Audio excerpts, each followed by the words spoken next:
Hello YouTube, this is J-Man Time. Now normally I don't talk on my vids, but for this one I just thought I should talk since there's only one image, only one weapon.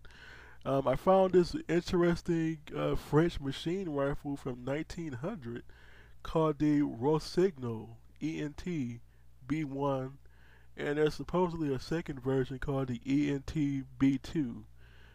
Now this machine rifle, or it's pretty much just an automatic rifle like the bar, was chambered for an experimental 6 by 60 millimeter round. This gun basically is like an M14, but from 1900. Now it fired from a magazine, but they never explained the magazine capacity. So I'm just gonna have to estimate that it was probably a 30, a 20 or 30 round magazine. Probably could have been more. Uh, this Rossignol ENT was part of the Meunier project, or I mean, it was part of the Meunier project, but it was also part of the French self-loading, the many French self-loading rifle projects that existed from 1894 till, uh, or really up until to almost well till almost the beginning of World War II. I mean, in a realistic sense. But anyway, this machine rifle uh, eventually led to the development of the Meunier A6, the self-loading semi-automatic rifle, the French self-loading semi-automatic rifle from World War One. It also led to the development of the CHAUCHAT and eventually the Ribeyrolles assault rifle from 1918.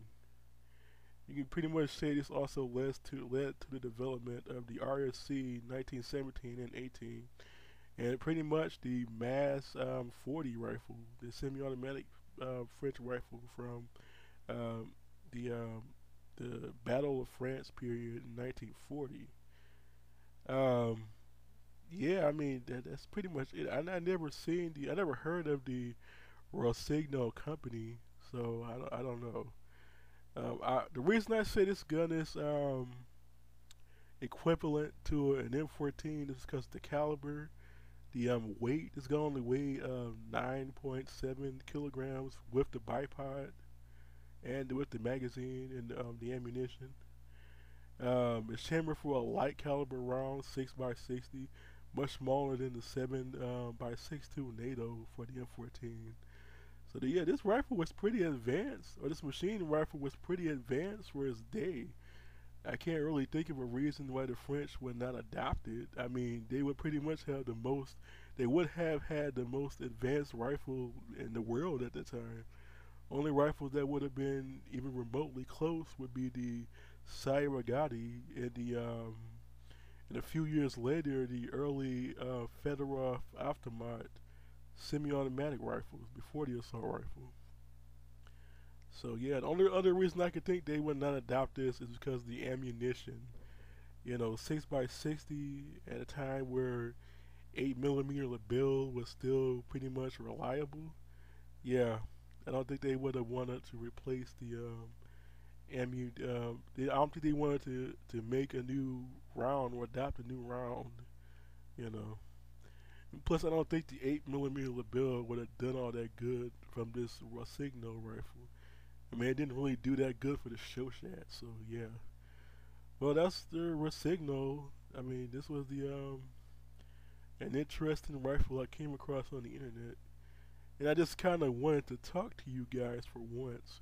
I talked once last year, but I'm gonna do it again this year. So if you want more of me talking, just ask me, just say it in the comments or whatever. You know. So this is J Man Time signing out. So yeah.